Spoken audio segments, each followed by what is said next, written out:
but we're ready. We're going. Okay, cool. So you were telling me about Lisbon and what brought you there. Had you been there before to visit, and that's why you said, this is where I'm going? Yeah, it was a combination of I came here in my early 20s and really liked it.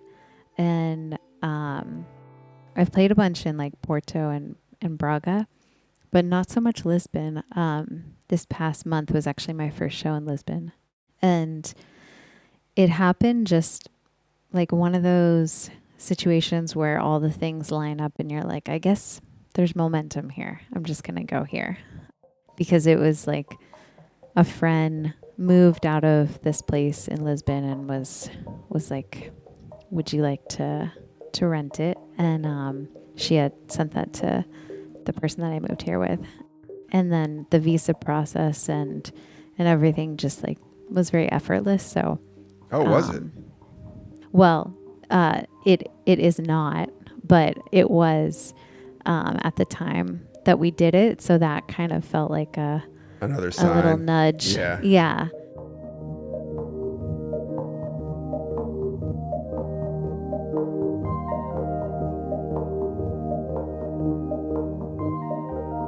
Just being around a new culture and being around a language that I'm not that familiar with has kind of done a similar thing to what like being in nature does for me, where it feels like it like neutralizes my creative space.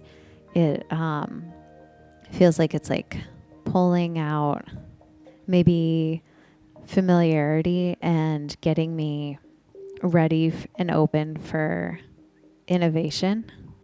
Because I think being around a new culture, for me personally, I just have like a lot of curiosity and a lot of just like openness to witnessing around me. And I think that that's a very innovative space to be in.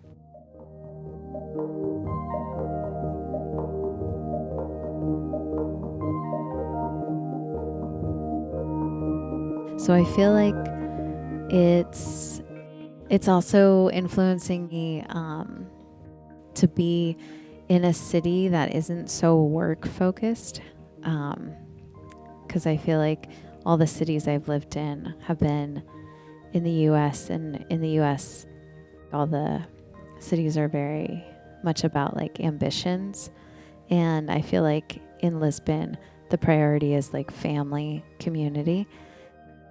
And so there's like a lot of experiences that I've had where it's like I'll go to do a mundane task, like a logistical thing.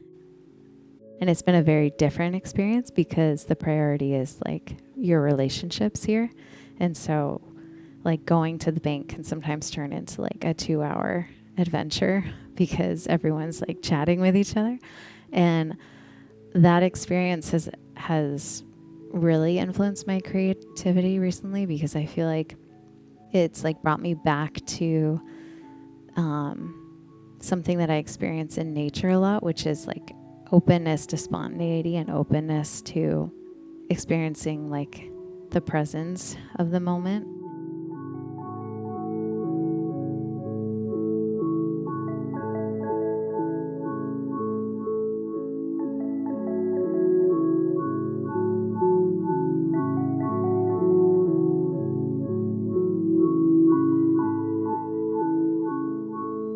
Yeah, it's almost like because things are unfamiliar to you, you're somehow more sensitive to your environment, where you might just be going through the motions and tuning things out in LA, because you're so used to your surroundings and the people and the energy.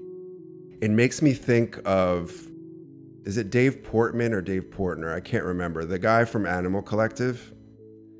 Oh yeah, he's great. I should know. Yeah. But he mentioned to me, because I don't know, well, when I spoke to him last, at least, he was living in LA.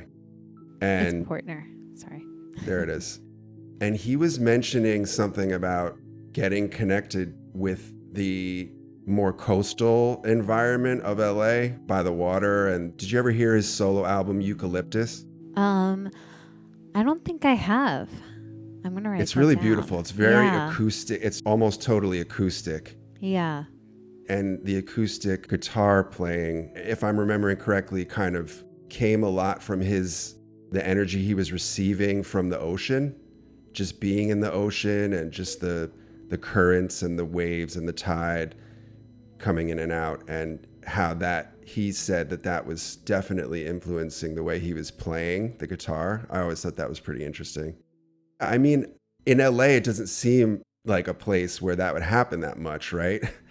Um, but I just found it interesting that he somehow connected to the kind of more quiet, desolate environments removed from the grind. And it's not something that I would have thought you can easily find in LA.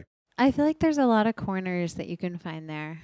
And when I lived there full time in like 2015, that was when I made the album The Kid, and I had my studio in a garage, and I felt like because I had a routine of like certain hikes that I went to, and like LA is kind of interesting because it's like you could easily feel like you're not in a city there, just depending on what your flow is of like where you have to go.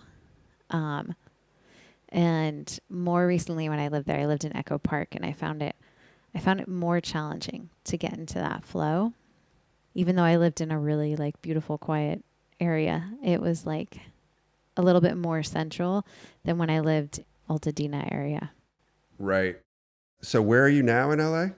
Well, now I don't live in LA anymore. Oh, I didn't know that. Okay. Yeah, I mean, I jump like, well, I'm creating a new flow. Right now, it's Okay. like Do tell. the Pacific Northwest, Lisbon, and then when I do bop into LA, it'll be in Echo Park. So you're kind of, so do you feel a little rootless then at the moment, or is it nice? It's I mean, I feel like I can't speak for all touring musicians, but I feel like when you start touring a lot, you develop, or I'll just say it in my uh, experience, when I started touring, I like developed like inner rooting system so that I wouldn't feel ungrounded. So I feel like I have my routines that make me feel like I can find home anywhere. So it doesn't make me feel rootless. I feel like it makes me feel like I have multiple landing spots Sounds like a in the dream. studio aspect. Yeah, it's been fun. I'm trying to figure out the studio part right now because my main studio's on the island that I grew up on, and then I'm gonna make something in Lisbon and just have like what I need with me right now. In LA, there's so many friends' studios that I probably won't make something there.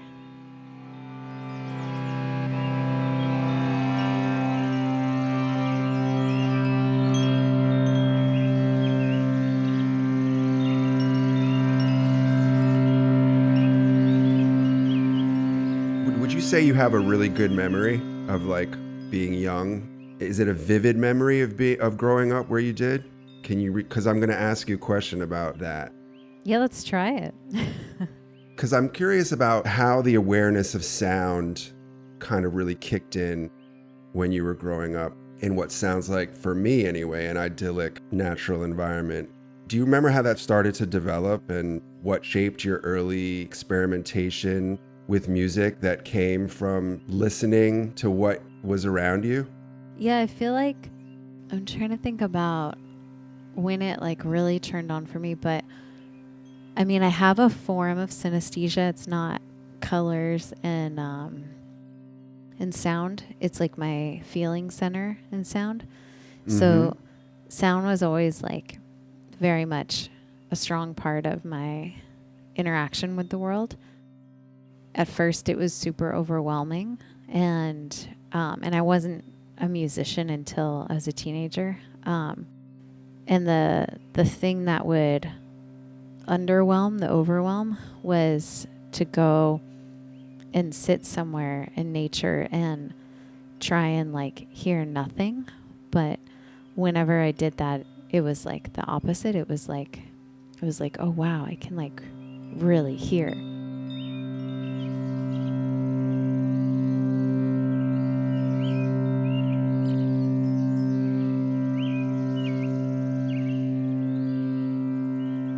And I think my love of music came from that, because I feel like when I started practicing that, every time I would get overwhelmed, just like going and trying to listen to everything at once outside, it felt like it turned something on in me of like, oh wow, I feel like I can pull apart sounds. And that, I think, started my music process when I was a teenager, because I would hear someone playing the piano and I would be like, oh, I think I can pull apart like what they're playing. And uh, and then I would sit and try and transcribe it. But then this funny thing would always happen where, like, even through college, this happened to me, where my creative self was so much stronger than that part of me, that every time I would sit down to transcribe something, after like 3 notes, I would get so excited and make a whole new thing from what I was learning. And so I never like really developed like the strong like transcriber in me, because I would get really sidetracked and just be like, okay, now there's like a whole new album from these three notes. Would it be a situation where your inspiration from your environment or surroundings would try to latch onto that by going out and recording some of it and using that? Or would it be more of a situation where you would spend some time and reach a certain state of mind that you would then go back and immediately try to harness that in your music? No, it felt like I think it revealed to me that there's like a creative musician inside of me all the time. Like, it's never not there. And sometimes it's like buried by things that are going on day to day. But if I can just like pull those things aside, then there's like music being created nonstop.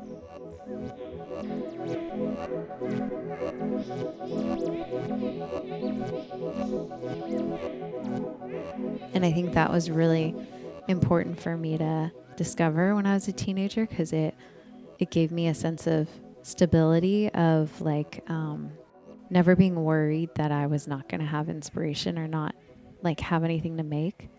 And still to this day, it's like that's never something that I'm concerned about. It's like more how much is on top of that. Mm-hmm. I'm clearly fixated on this connection with the physical natural world that you're in and how that either directly impacts your music or just sort of indirectly and subconsciously even directs how you make music. But I was thinking of these situations and how you might thrive in them. I know you're really into scoring, and I want to talk to you about scoring. Have you ever seen that documentary Score? It's just about the history of film music and the notable figures. I haven't. You're giving me so many good recommendations. I'm making a list right now. If you hear me typing, I'm like taking notes. Oh, good, good. Yeah. Um, but Marco Beltrami, one of my favorite composers in film, it was right in the beginning of that documentary.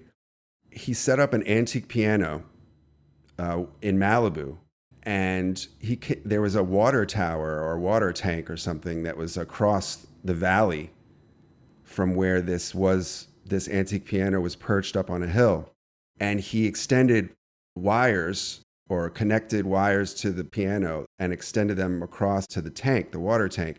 And then somehow the way when he struck a note of the piano, it would be reflexive to the wind that was passing through the valley across the wires, and it would create a reverse echo.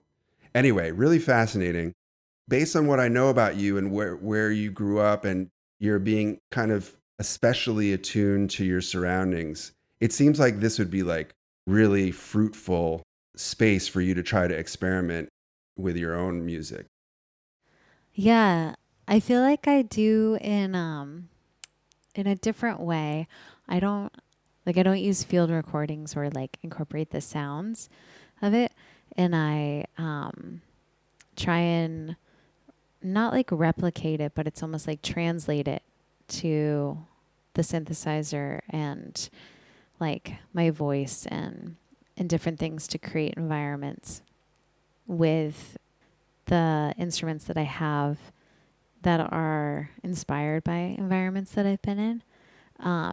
But I love how you're saying like it's almost like collaborating with the entity of a space and like the kinetic energy of it. And I guess Yeah. like where I feel like maybe my mind has been like been whirling in is just like I I think I'm still so excited about the fact that I'm collaborating with electricity and like getting to make music with electricity, and I think I'm still really excited about when I hear a sound pulling it apart and then trying to recreate it with a synthesizer or with my voice, because I feel like it's like this like it's almost like, you know how they say in physics that like everything is the same ingredients but a different order. Mm. um, and I feel like sound is like that, and so I think I'm still having so much fun with like I hear this sound, oh, I can make that with a synthesizer or with my voice. Like it's obviously not going to be exactly like it, but it might like give you that feeling that you're in a swampy area. And so I feel like maybe that's like a step beyond, which I love what you're saying of like collaborating more with the like kinetic energy of a space, and that's so cool that he did that. Um and I've been noticing like a lot more shows these days are spatial, and that has been really exciting and complicated. Mostly because the way I make my music live is through looping, and looping isn't always the easiest thing to do spatially. So I've like had to reconstruct my live set because a lot of venues these days are like we want 8 or more outputs, and so that's been really interesting. But I love that it's like more in that realm that you're talking about of like collaborating with the kinetic energy of a space.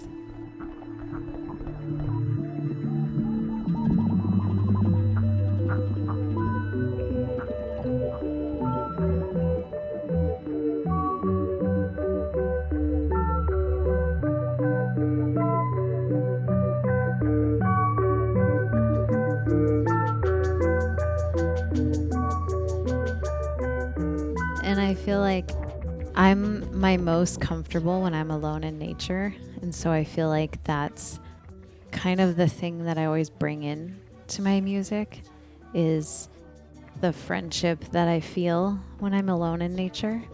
And I mean that less as like me, a human alone in this like uh, expansive space, and more like that like full spectrum harmonic situation that's happening in nature feels really soothing. Like it feels like everything is in its right place. And when I'm in a city, there's like so much ambient frequency that is there that I'm like that shouldn't be there, or that's there or that isn't there that I'm like, oh, I need that one. And then I'll like go back to the island and like feel it, and I'm like, oh my gosh, that's what my ears were missing, was like these frequencies I didn't even know I needed.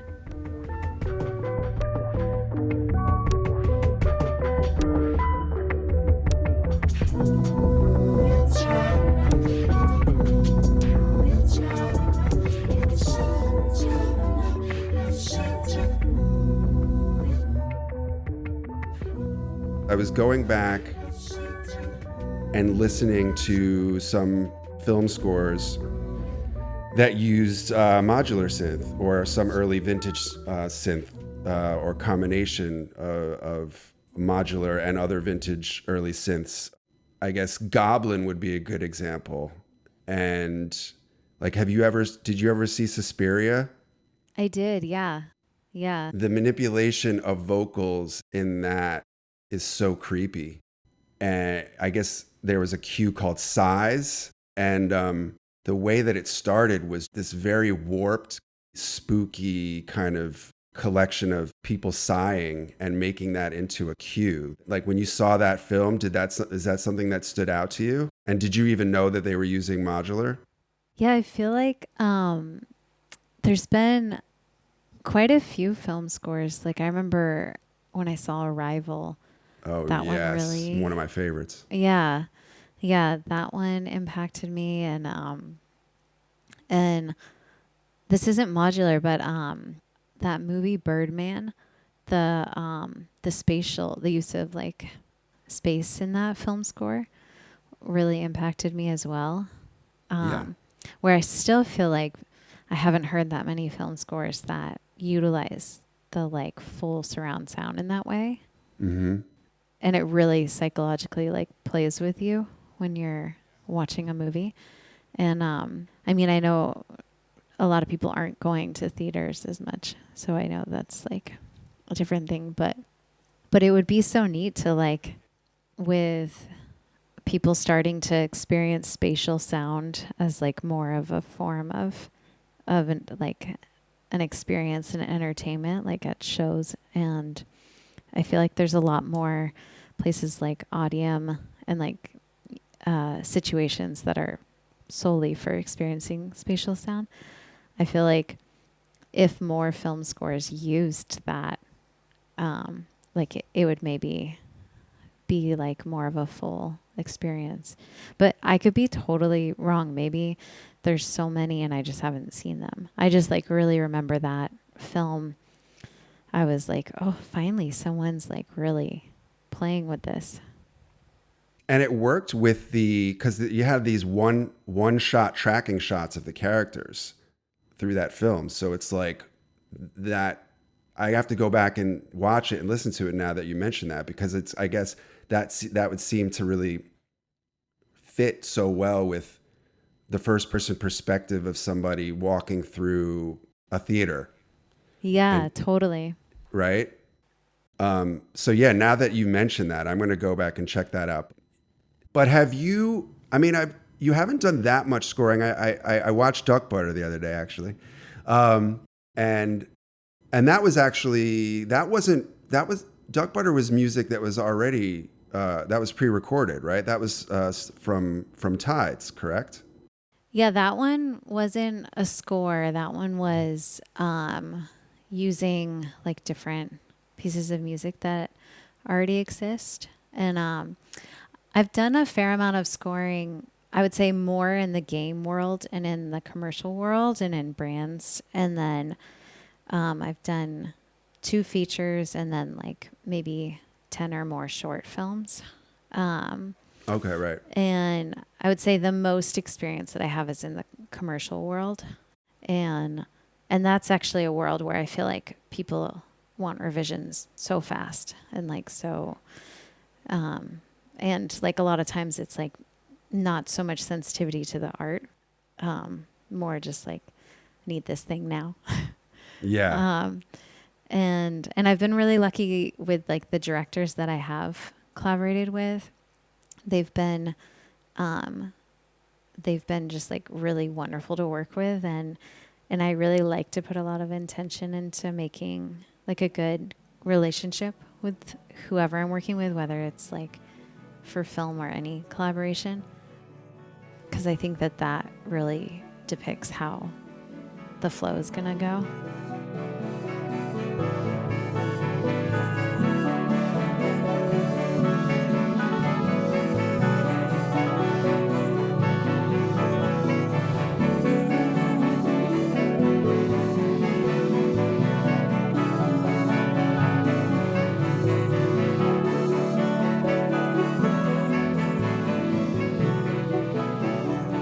And also just like modular synths have changed and sort of updated and become more compact and different, kind of like modern versions of vintage pieces, or hybrids or what have you.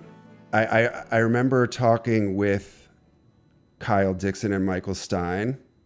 It was about this score that they did for a BBC film called Butterfly, but they also used their modular gear and setups. And something that Michael Stein said, he said when they were kind of being considered for Stranger Things, he said it all kind of happened at the same time, and it was fortunate for us because we have all these modular packs and old monosynths that don't have patch storage, which he said is hell for scoring because you don't have any recall.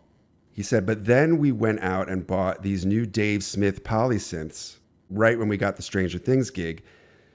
And we're like, all right, now we're going to have recall and we can share each other's sounds. Now we're adding a lot more modern setups because they sound great and they're reliable. They didn't exist when we started. So even in the past decade, it seems that there are ways that bring the two worlds together more fluidly. Yeah, I agree. I think that there's so many tools to make it faster, and I feel like I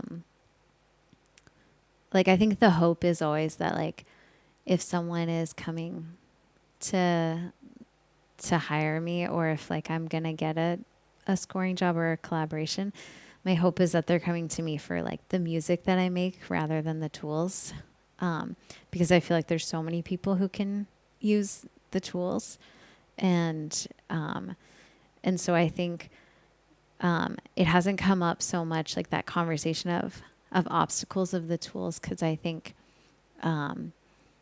it hasn't been put out there that I will only use a Buchla synthesizer or anything like that. Yeah. Right. Yeah. And it's true. There's so many, there's so much hybrid technology. And I think that makes me really excited about all of these advancements in technology, where they just make it easier to use the things that maybe didn't feel as advanced, which in my opinion, the older stuff feels more advanced to me, because it's it tends to be more reliable for when I'm playing shows. It's always the older gear that is the most reliable, and the thing that I've had to replace over and over again is a MIDI controller or a dongle or something more recent. But I guess with the original issue, I guess what he was citing is that there was no recall, right? So that was a huge issue, but now there's ways around that. I think it depends on the synth that you're using. And I think that kind of goes back to when I was saying the learning your instrument thing, where I don't really write with preset program cards or things to recall. I write the same way I would play a classical guitar, of I practiced it a lot. And so when I play my live set, it's I've practiced it, so I'm not recalling anything. So I don't interact with that much. Gotcha. Yeah, I actually, even on the music easel, I don't use the program card. Well, you've got a freaky mind then. It's somehow that you're able to map all these things in your mind so that you're not relying on technology.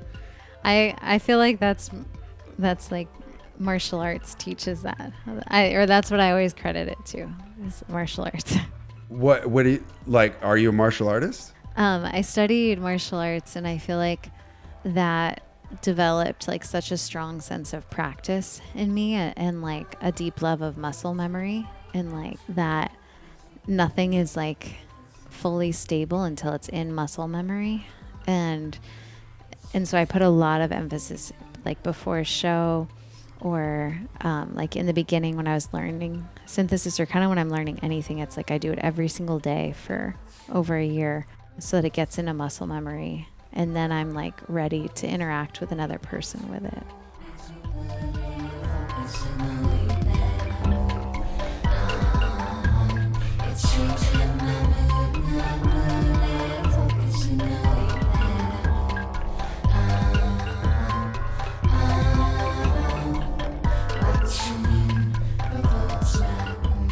Well, not to get too, maybe we were getting too technical there, but I'm interested in this idea of, like, you were saying it doesn't have to be Buchla. Like, you know, if you're going to hire me for a score, I'm not, you know, restricted to that and constrained by that. I'm trying to think of scores that have used both, That have used both.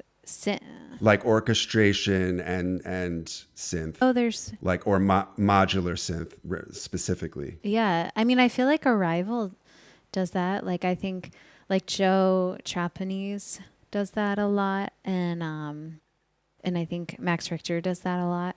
And Dustin O'Halloran does it a lot. And Bobby Krilic. Wait, how do you say his last name? Krilic? Yeah, I think Yeah. that's it. And Or Krilich, yeah, Krilic. or Kurlich. Yeah. Yeah. And yeah, I think there's a lot of people. I think it's like I think it's actually more normal than we think it is. Like Okay. modular synths and all instrument mixing. Like if like Stevie Wonder, like, you know, like all those people that were in the pop world, like there's like lots of like people using like Tonto, and there's like Steve Reich and, like, you know, people using it in that world, like Philip Glass. And I think like for in the pop world and in like the production world, I think it's not like the centerpiece. And I think modular had a moment when Eurorack came into the world where it became like the centerpiece of, like, it's like the tool is the thing people focus on, where I think before it was just like the same way an amp was used, or like a really amazing mic. It's like it was there in the backstory if you looked for it. And I think that makes me really excited in general, like still with music. And I'm so curious about so many things with generative music. I'm just like watching it where I'm like, wow, I have so much curiosity. You definitely do have a lot of curiosity. Curiosity seems to drive you all the time. But yeah, I was making, just as I was mentioning that, actually, I was remembering something I read where the first, there is, it's not as if you're using vintage synth that it has to be right up front, because I think if this is true, the first film score to ever use a Moog modular was Maurice Jarre's soundtrack to Dr. Zhivago. And basically, it said you'd be hard pressed to distinguish any synth sounds in this score because it was mainly used to blend and reinforce the instruments of the orchestra. So it's almost as if it was just like an underlying energy that was used to give more weight or more presence to the orchestra, which I thought was really cool. Yeah. Yeah. I mean, the first time that I heard music for 18 musicians, I thought that was a fully electronic piece. It blew my mind. And then when I learned that that wasn't, I was just like, oh my gosh, I don't even know anymore.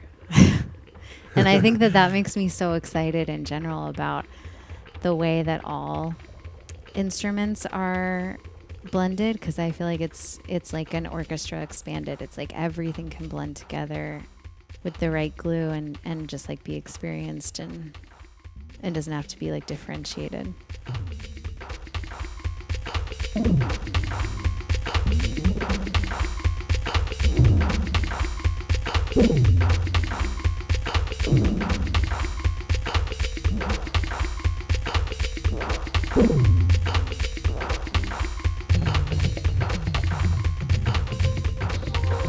This is more kind of philosophical, theoretical, rather than technical.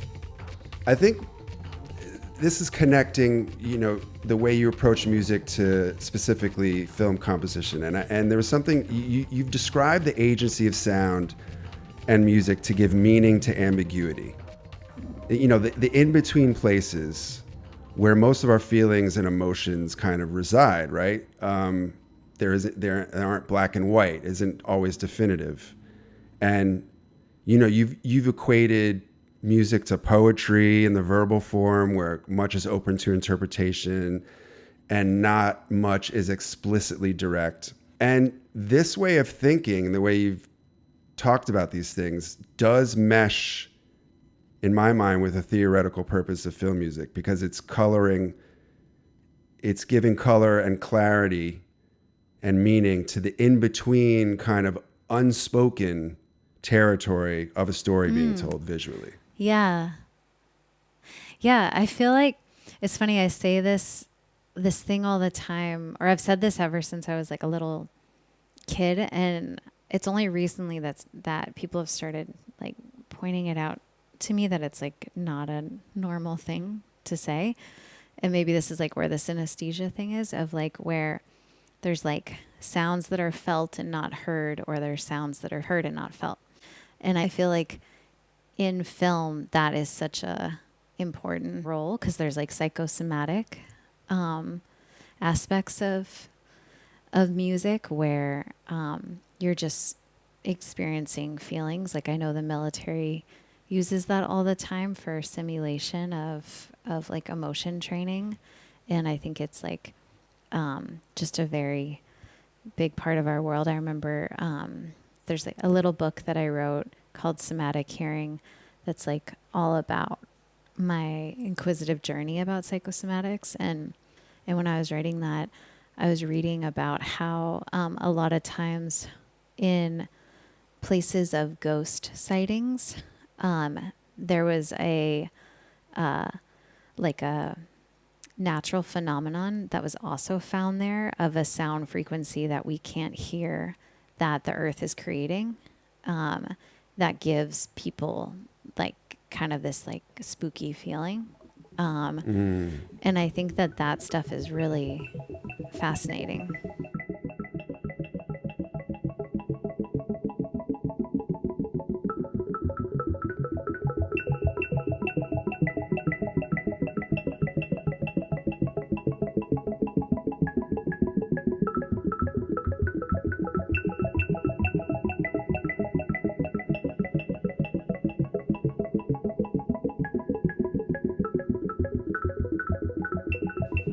I mean, I think maybe where I embed myself with like if it's like a work for hire or a collaboration is like, first my priority is like we're translating, we're like it's like in service of this other thing beyond my artist statement.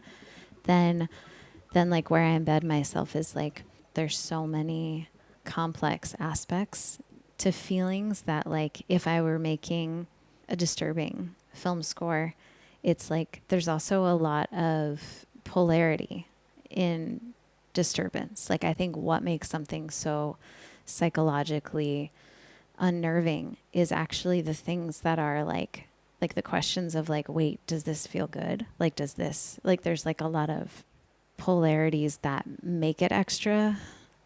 And so I think if it's not that I like have to feel a feeling to go into it, but I think I get excited about like, oh, when I've been disturbed, it's because there's a lot of things I don't like about the response that I'm having. Yeah, it's not so cut and dry, is it? Right? Like you have to be feeling evil to make evil music. Yeah. Yeah. But it's interesting to think about. Like, I think that's a really cool question. Yeah. Also, wait, really quick, one more note on that. Like I remember when I was younger, someone said this thing to me that stuck with me for my entire life, where they were like, things that appear good can be bad and things that appear bad can be good. And as a kid, it was like such a like simple sentence, but there's something so deep in that like I think about all the time. And it plays with expectations too. And sometimes that's the most rewarding stuff, is the stuff that turns your expectations upside down as you're experiencing it, which is really the interplay that's so amazing in blending music and the visual. And that's the last thing I want to end on, which is that it sounds like you've always drawn inspiration from visual information, right? You're always having that connection, and how that's really stimulating your music writing process.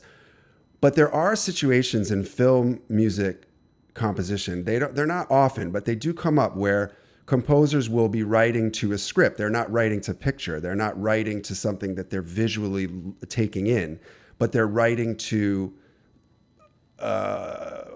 simply a script or even an idea of a script or a concept. And that does happen on occasion.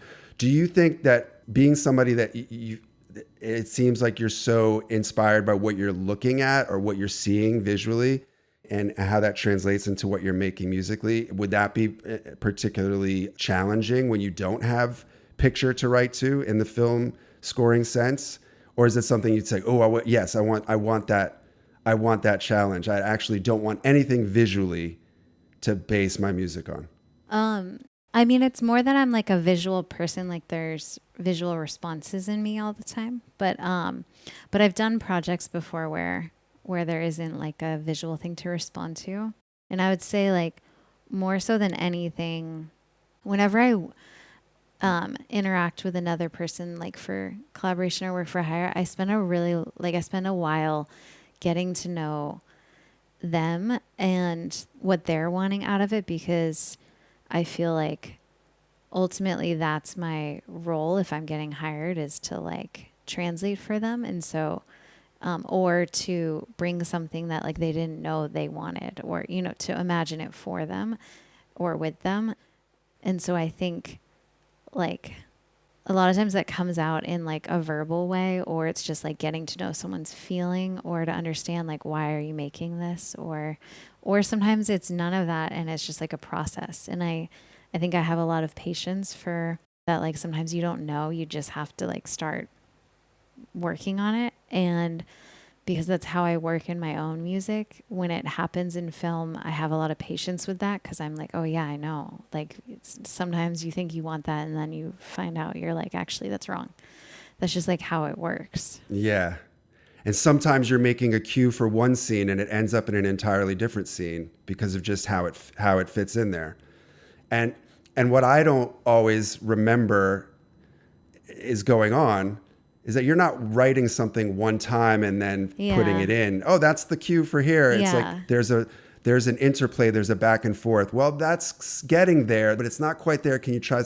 So there's always kind of like an option B, option C, D, which one fits the best. Yeah. So And there's been a few projects where I've done this thing, like I did this film called Omni Loop, and I really liked working with that director, and he and I worked out a flow where, because I get so excited at the beginning of a project, I tend to like, and sometimes people don't like this, but I tend to like overwhelm with vibes to choose from, where I give them a folder of like I gave them a folder of like 50 to 80 different cues to be like, we could go in so many directions.